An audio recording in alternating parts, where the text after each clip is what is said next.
My ex-wife laughed when I walked into that courtroom. Her ex-cop boyfriend whispered, "He's nothing," loud enough for everyone to hear. They had doctored photos, fake testimony, and $50,000 of my money hidden in a shell company. But then the judge recognized me. Her face went pale, her hand froze on the gavel, and she whispered words that made the entire room go silent. That's when they realized they'd made a terrible mistake. My name is Christopher Blake. I'm 45 years old, and I spent the last 2 decades building precision machinery, while my wife built a fantasy life with a man who used to carry a badge. Should have paid more attention when Stephanie started going to those community safety meetings. Should have noticed when she stopped asking about my day. Could have, would have, should have. That's the language of regret, and I spoke it fluently right up until the moment I walked into that courtroom. The door felt heavier than it should have. Maybe it was the weight of what I knew was coming, or maybe it was just the humidity that September morning in Columbus. Either way, I pushed through, briefcase in one hand, my daughter's favorite purple hair tie wrapped around my wrist like talisman. That's when I heard it. Stephanie's laugh. Not the genuine one from our wedding video, but this new theatrical version she perfected over the past year. Sharp, performative, designed to cut. She sat 3 rows back with Jason Porter, her new man, the ex-cop who'd somehow convinced her that a pension and a quick smile were worth throwing away 2 kids and a marriage. Jason leaned close to her, close enough that his cologne probably mixed with her perfume in some nauseating cloud. His voice carried just far enough. "He's nothing." 3 syllables. That's all it took. Stephanie laughed again, louder this time, and heads turned. Her sister Janet smirked. Jason's buddy from the department nodded like they'd just confirmed the punchline to a joke they'd been setting up for months. I kept walking, one foot in front of the other, the way they taught us in basic training 25 years ago. Don't react. Don't engage. Just move forward with purpose. My lawyer, Eleanor Winters, sat at the defendant's table, 70 years old and sharper than most attorneys half her age. She glanced up at me, eyes steady, and gave the slightest nod. Then something shifted. Judge Rebecca Stratton entered from her chambers. She was arranging papers, half focused on the docket, when she looked up and saw me. The color drained from her face like someone had opened a valve. Her hand froze midway to her gavel. Her mouth opened slightly, then closed. "Is that really him?" she said, barely above a whisper, but the courtroom acoustics carried it like she'd shouted. The room froze. Stephanie's laugh died in her throat. Jason's smirk faltered. Even the court reporter stopped typing, fingers hovering over the keys like she'd forgotten what came next. Judge Stratton stared at me for 3 full seconds that felt like 3 hours. Then she looked down at a sealed file on her bench, touched it once with her fingertips, and took a slow breath.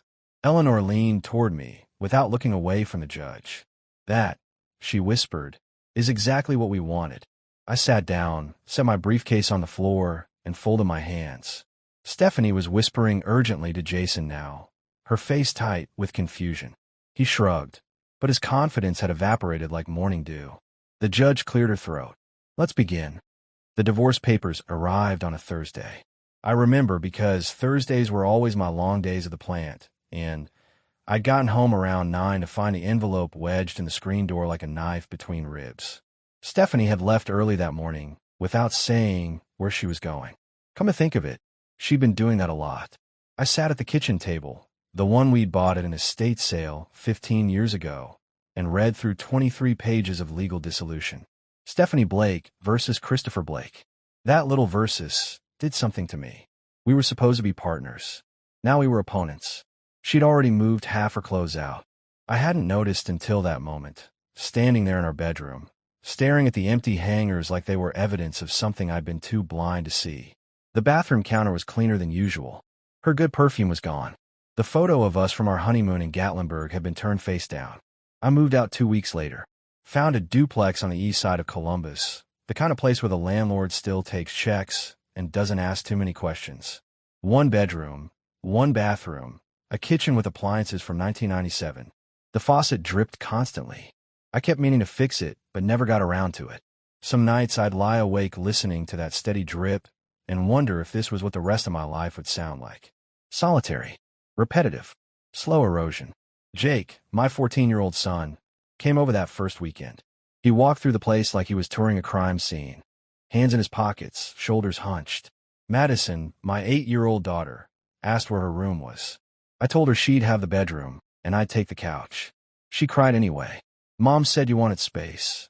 Jake said, not looking at me. He stood by the window, watching cars pass on the street below. That's not exactly how it happened. I said carefully. You have to be careful with kids during a divorce. Every word becomes ammunition later. She said you and her just grew apart. He turned to face me then. 14 years old, and already he had that look. The one that says he knows there's more to the story, but isn't sure he wants to hear it. I want to tell him the truth. That his mother had been seeing Jason Porter for at least 6 months before she filed. That I'd found text messages, deleted emails, credit card charges at restaurants I'd never been to. But you don't do that to your kids. Not yet. Maybe not ever. Sometimes things get complicated, buddy. I said instead. But you and Madison, you're my priority. Always. He nodded but didn't look convinced. That bothered me more than the divorce papers. More than the empty apartment. More than Stephanie's lawyer's smug voicemail about custody arrangements. My son didn't believe me anymore. That's when I started keeping records. Every conversation, every missed pickup, every time Stephanie changed the schedule without notice. I bought a small notebook, the kind with the black cover and the elastic band, and I wrote it all down. Dates, times, what was said, who was there. Eleanor Winters would later tell me that notebook saved everything. But that first night in the duplex, sitting on a couch that smelled like someone else's life, I just thought I was going crazy. Turned out, I was the only sane one left. 3 months into the separation, I started noticing patterns. Stephanie would cancel my weekends with the kids at the last minute, always with an excuse. Madison had a birthday party. Jake had a project due. The dog was sick. We didn't have a dog. I wrote it all down. Every cancellation, every excuse, every time Jason's truck was parked in my driveway during what should have been my custody time. I took photos from down the street. Timestamps, license plates, everything. Felt like a detective in my own life. The breakthrough came from an unexpected source. Maria Garcia, our nanny for the past 2 years, called me on a Sunday evening. Her voice was tight, nervous. Mr. Blake, I need to talk to you about something, she said. Maria was from Guatemala, 30 years old, studying to be a paralegal at Columbus State. Smart woman. Too smart to miss what was happening in that house. We met at a coffee shop on High Street.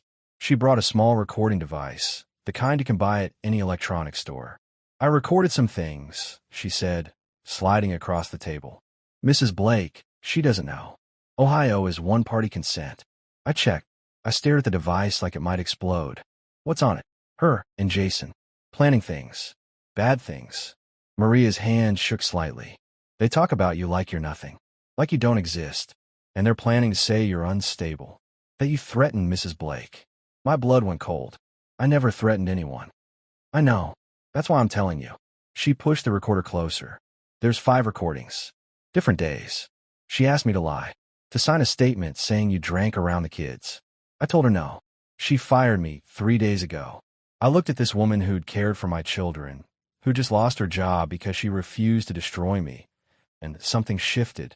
This wasn't just about me anymore. It was about what kind of man I wanted to be. The kind who rolls over, or the kind who stands up. Thank you, I said. I'll make sure this matters. There's something else, Maria said quietly. Jason, he has a temper. I saw him grab Jake's arm once. Left a bruise. Jake said he fell, but I don't think he fell. Every muscle in my body tensed. When, 2 weeks ago, I took a photo. She showed me her phone. Clear image of finger marks on my son's bicep. I copied everything. The recordings, the photo, every detail she could remember. Then I called Eleanor Winters. We need to meet, I said. Tonight. Eleanor lived in German Village, one of those old brick houses that's been standing since before cars were invented. She answered the door in a cardigan and reading glasses, took one look at my face, and said, "Come in. I'll make coffee." I showed her everything. She listened to the recordings 3 times, made notes in that precise handwriting lawyers seemed to be born with, studied the photo of Jake's arm until I thought she might burn a hole through the screen. This changes everything, she said finally. But we have to be smart. Strategic. They think they're winning. Let them keep thinking that. Ow, she smiled. Not friendly. Tactical. We build the case quietly. Document everything. And we file a seal motion. The judge sees it before the hearing. before they even know what hit them. Eleanor spent the next 6 weeks turning my life inside out. Every bank statement, every email, every receipt. She had contacts, people who knew people, the kind of network you build over 40 years of practicing law in the same city. Your wife's been moving money, Eleanor said during one of our meetings. We sat in her office, surrounded by file boxes that seemed to multiply every time I visited. Small amounts. 500 here, 800 there. All going to an LLC registered to Jason Porter. For what? That's what we're going to find out. She handed me a printout.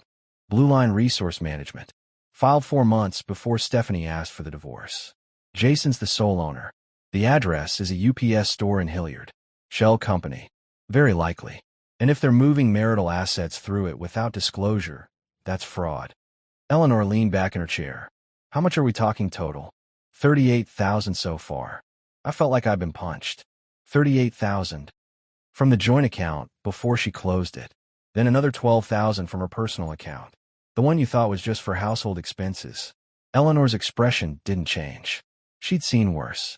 But for me, this was a gut punch wrapped in betrayal. I spent the next month doing exactly what Eleanor told me. I sold the fishing boat I'd been restoring. Didn't need it. Couldn't afford the storage anyway. Transferred my shares in the manufacturing plant to my business partner. Kept enough to stay involved, but reduced my liability. Stephanie wanted a target.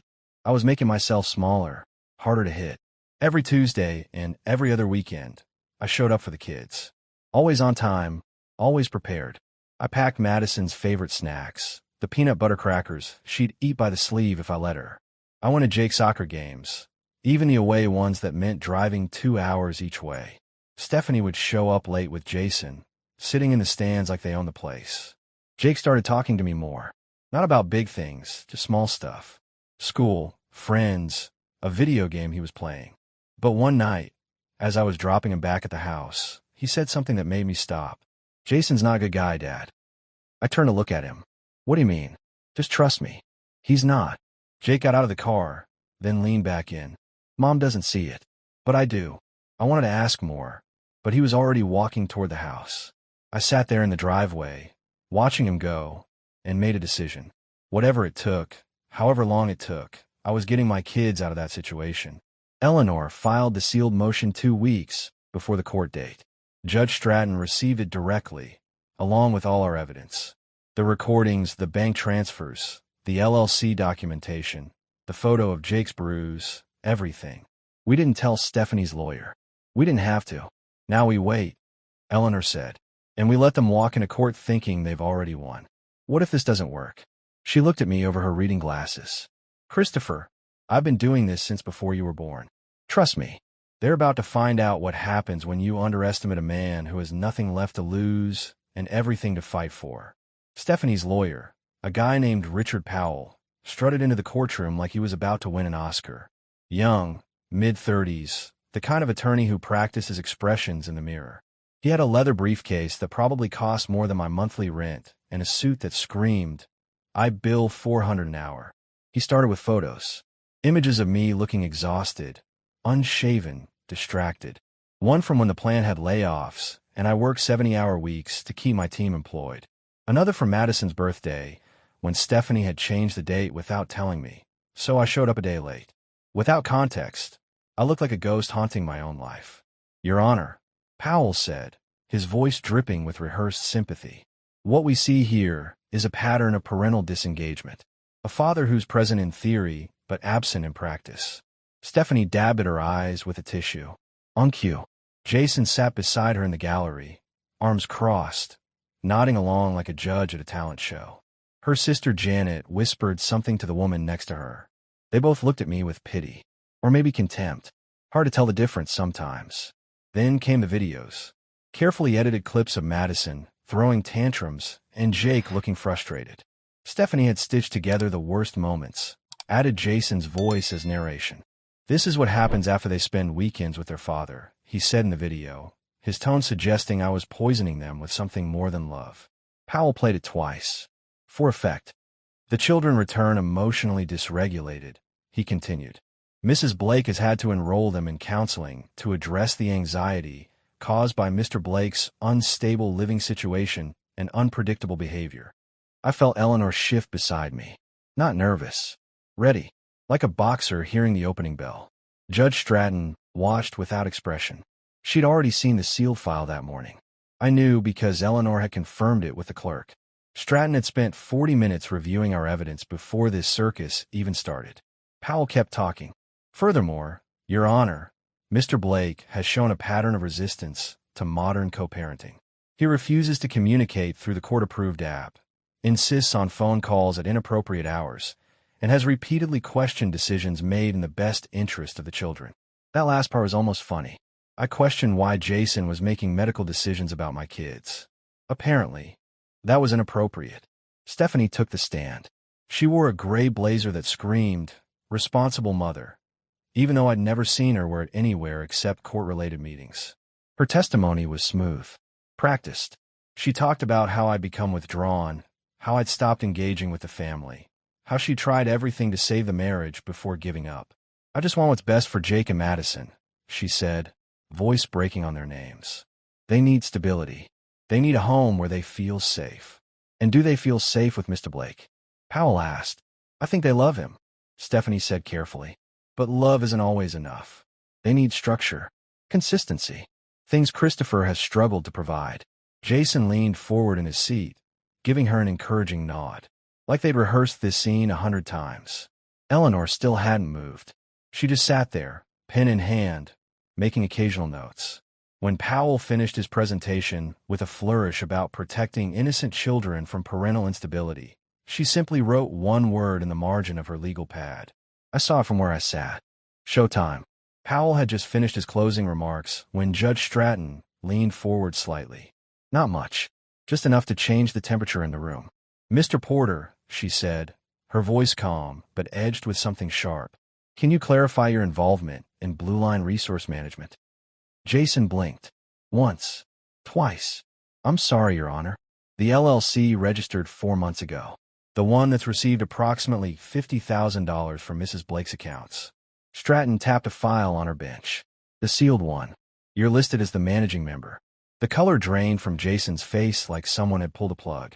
Stephanie's head whipped toward him. 50,000. What is she talking about? Powell stood quickly.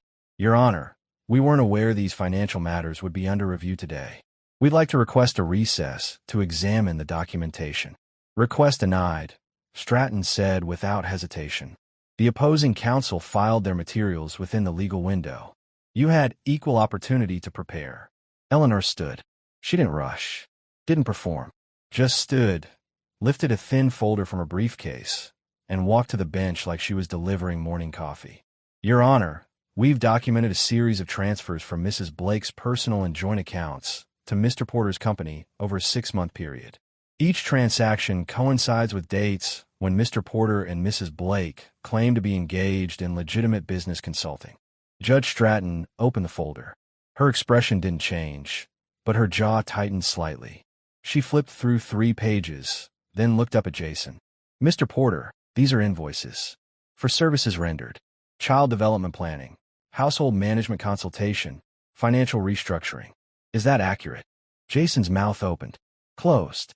It was consulting work. Legitimate consulting. With no contract. Eleanor's voice remained steady. "No business license for these services. No professional certifications in any of these fields." Silence. The kind that echoes. Stephanie grabbed Jason's arm. "You told me it was clean. You said it was just transfers between partners." "It was," Jason hissed back too loud. "You signed everything. You knew what you were doing." Powell tried to intervene. "Your Honor, I object to this characterization of legitimate business transactions between consenting adults." Stratton's eyes never left Jason. "Consenting adults can still commit fraud, counselor, especially when those transactions occur during divorce proceedings and aren't disclosed to the court." She turned to her clerk. "Schedule a forensic audit. I want complete bank record from both Mrs. Blake and Mr. Porter. All communications related to this LLC. And notify the Financial Crimes Unit. This may require further investigation." The room erupted in whispers. Stephanie's face went from confused to pale to something approaching panic. Janet stopped whispering. Jason looked like he was calculating the distance to the nearest exit. Eleanor returned to our table, and sat down. She didn't smile, didn't gloat, just leaned slightly toward me and whispered, "Watch them unravel." Powell was flipping through his files like maybe there was a magic document that could save this. There wasn't. Stephanie grabbed her phone, started texting furiously. Jason sat perfectly still, staring at the judge like he'd just realized he'd walked into the wrong courtroom. Judge Stratton wasn't done. "Mrs. Blake, these transfers began 4 months before you filed for divorce. At the same time, you were claiming financial hardship and requesting increased spousal support. Would you like to explain that discrepancy?" Stephanie stood shakily. "I was told it was an investment. Jason said he was starting a legitimate business, and I was helping him get established. By moving marital assets without your husband's knowledge or consent, I didn't think I needed permission. We were separated. You filed 4 months after these transfers began," Stratton said, her voice sharp now. "Which means these were marital assets. Subject to disclosure. Subject to division. None of which happened." The walls were closing in. I could see it in Stephanie's eyes, the moment she realized this wasn't going according to plan. Eleanor stood with the kind of calm that comes from knowing you're holding all the cards. "Your Honor, we'd like to call Maria Garcia to the stand." The courtroom doors opened, and Maria walked in. She wore a simple navy dress, her hair pulled back, no jewelry except small earrings. She looked exactly like what she was, a working woman who decided truth mattered more than keeping her job. Stephanie's eyes went wide. She grabbed Powell's arm, whispered something urgent. He shook his head, looking confused. They hadn't expected this. Maria was sworn in. She sat down, hands folded in her lap, posture straight. Judge Stratton gave her an encouraging nod. "Ms. Garcia," Eleanor began, "you were employed by the Blake family for approximately 2 years. Is that correct?" "Yes, ma'am. I was the nanny for Jake and Madison. I also helped with household tasks and scheduling." "And when did your employment end?" 3 weeks ago. Mrs. Blake terminated me." Eleanor walked closer to the stand. "Can you tell the court why she terminated you?" Maria took a breath. "She asked me to sign a document. An affidavit. It said I had witnessed Mr. Blake drinking alcohol around the children and behaving erratically. She wanted me to testify to things that never happened." The courtroom stirred. Stephanie's face flushed red. Jason shifted in his seat. "And did you sign this document?" Eleanor asked. "No, ma'am. I told her I couldn't lie under oath. That's when she fired me." "During your employment, did you ever witness Mr. Blake drinking around the children or behaving inappropriately?" "Never. Mr. Blake was always appropriate with the children. Always on time, always prepared. He brought Madison her favorite snacks. He helped Jake with homework. He was a good father." Eleanor nodded. "Did you witness interactions between Mrs. Blake and Jason Porter that concerned you?" "Yes. Many times." "Can you describe those interactions?" Maria's hands tightened slightly. "They would talk about Mr. Blake like he wasn't a person, like he was just an obstacle. I heard them planning what to say in court. What lies to tell." Powell stood. "Objection. Hearsay. Not if she has recordings," Eleanor said calmly. She turned to Maria. "Ms. Garcia, did you make any recordings during your employment?" "Yes. Ohio is a one-party consent state. I was the consenting party." Eleanor handed a thumb drive to the clerk. "We have 5 audio files, all time-stamped and documented. Your Honor, we'd like to play the first one." Judge Stratton nodded. The courtroom speakers crackled to life. Stephanie's voice, clear and unmistakable. "Just move the money before he can track it. Christopher doesn't pay attention to the accounts anyway." Jason's voice followed. "Even if he does, what's he going to do? Show up to court and cry? The judge will eat him alive." Stephanie again. "We need to make him look unstable." Maria, "If we need you to write something, just something vague about his behavior, would you do that?" Click. The recording ended. The silence in that courtroom was absolute. Stephanie sat frozen, her face the color of ash. Jason stared straight ahead like maybe if he didn't move, nobody would notice him.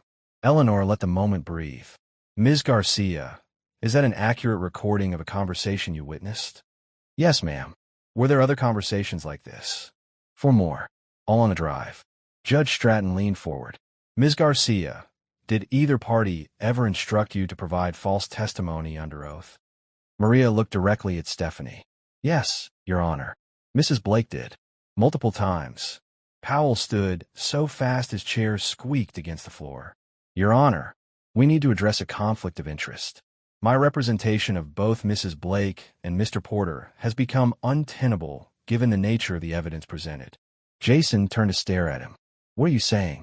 I'm saying you need your own lawyer. Powell's voice had lost all its earlier confidence.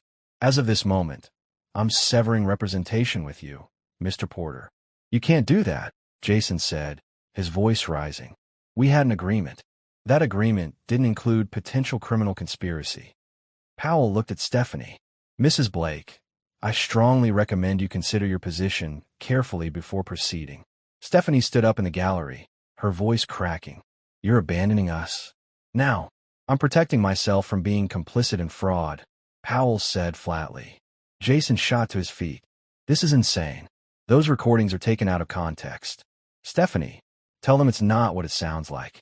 Stephanie turned on him, her composure completely shattered. Not what it sounds like. You told me the LLC was legitimate. You said moving the money was smart planning. You said Christopher would never find out. You want to do it, Jason fired back. Don't act like I forced you. You signed every check. You knew exactly what was happening. I trusted you. Stephanie's voice echoed off the courtroom walls. You said you'd handled situations like this before. You said you knew how courts worked. I did handle it. You're the one who kept the nanny around too long. You're the one who got sloppy. Judge Stratton's gavel came down hard. Enough. Both of you. Sit down and be quiet or I'll have you removed. They sat, but the damage was done. The unified front had collapsed into rubble. Eleanor remained standing. Your Honor, given Mr. Porter's admission that he's handled situations like this before, we'd like to submit evidence of a prior complaint filed against him in Indiana. A domestic situation involving financial manipulation that was settled quietly but remains on record. She handed another document to the clerk. Mr. Porter has a pattern. Mrs. Blake is simply his latest victim, though in this case, she was a willing participant. Stratton reviewed the document, her expression hardening with each line she read. Mr. Porter, you're going to need counsel immediately. I'm issuing a restraining order effective today. You are not to contact Mrs. Blake, Mr. Blake, or either of the Blake children until this matter is resolved.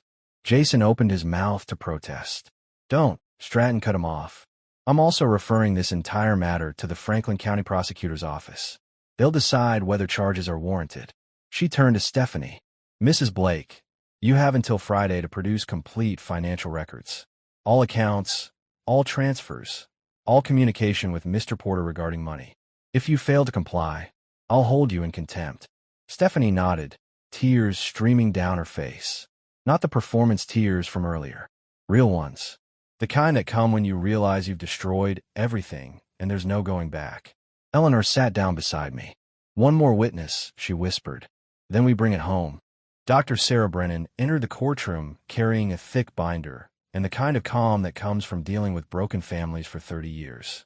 Court-appointed psychologist, recommended by Eleanor, approved by Judge Stratton without hesitation. Your Honor, Dr. Brennan began, settling into the witness stand. I've completed comprehensive evaluations of both children. 6 sessions total over 3 weeks. 2 at school, 2 at the father's residence, 2 at the mother's residence. She opened her binder. At Mr. Blake's home, both children exhibited secure attachment behaviors. Jake was open about his feelings. Madison played freely and expressed comfort. The environment was consistent, predictable, safe. Judge Stratton leaned forward. And at Mrs. Blake's residence, both children showed anxiety markers. Madison had difficulty sleeping. Jake mentioned feeling responsible for his mother's emotional state. Both children reported that Mr. Porter made them uncomfortable. Stephanie's shoulders hunched forward.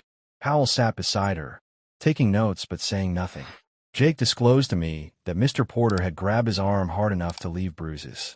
He was afraid to tell anyone because he thought it would cause more conflict. Dr. Brennan's voice remained clinical, but her eyes showed compassion. Madison told me that her mother said if she talked too much about home, her daddy might not be allowed to see her anymore. My chest tightened. My little girl had been carrying that fear. In your professional opinion, Judge Stratton asked, where do these children feel most secure? With their father, unequivocally. Mr. Blake provides emotional stability, consistent routines, and appropriate boundaries. The children trust him. They don't trust the environment Mrs. Blake has created. Stephanie wiped her eyes. Real tears now, not performance. Dr. Brennan continued. I'm recommending primary custody with Mr. Blake. Mrs. Blake should have supervised visitation until she can demonstrate a stable, safe environment free from Mr. Porter's influence. Judge Stratton reviewed the written evaluation in silence. Then she picked up her pen and began writing. The sound of it scratching across paper was the only noise in the courtroom. Custody arrangement is revised, Stratton said finally. Primary physical custody is awarded to Christopher Blake, effective immediately. Stephanie Blake will have supervised visitation every other weekend, pending review in 3 months. Mr. Porter is not to be present during any visitation period. She looked directly at Stephanie. You put your children in harm's way. You prioritize your relationship with a con man over their safety. That ends today. Stephanie nodded, unable to speak. Stratton turned to me. Mr. Blake, your children will be released to you today. The court will provide documentation for their school and medical providers. I stood. Thank you, Your Honor. Eleanor touched my arm gently. We'd won. Not just custody. Truth. Outside the courthouse, the October air felt different. Cleaner somehow. The sky was that deep blue you only get in fall, and the leaves were starting to turn. Jason Porter had already left with a police escort. Judge Stratton had made it clear he wasn't welcome within 500 feet of any Blake family member. The criminal referral meant he'd have bigger problems soon enough. Stephanie stood on the courthouse steps, alone. Her sister had left. Her friends had vanished. Powell was already in his car, probably grateful to be done with the whole mess. She saw me walking toward my truck and called out, Christopher, wait. I stopped. Turned. Eleanor had left to file paperwork, so it was just us. Just the 2 people who'd once promised forever to each other. I'm sorry, Stephanie said. Her voice was small, broken. I destroyed everything. I know that now. You did, I said simply. No anger in it. Just fact. Jason, he convinced me that you were the problem, that I deserve better. He made it all sound so reasonable. She looked down at her hands. I believed him because I wanted to. You made choices, Stephanie. Own them. I know. She looked up, mascara streaking her face. Are you going to keep the kids from me forever? No. They need their mother. But they need the real version, not whatever you became with Jason. I adjusted my briefcase. You want to rebuild that relationship. Prove you can put them first. Actually first, not just in words. She nodded. Can I call him tonight? Just to say goodnight. Supervised calls for now. Through the court app. Follow the rules, and maybe we can work towards something better. Thank you, she whispered. I walked to my truck without looking back. Jake and Madison were waiting at Eleanor's office, probably nervous about what came next. I needed to get to them. Tell them everything would be okay now. My phone buzzed. Text from Eleanor. The prosecutor's office just called.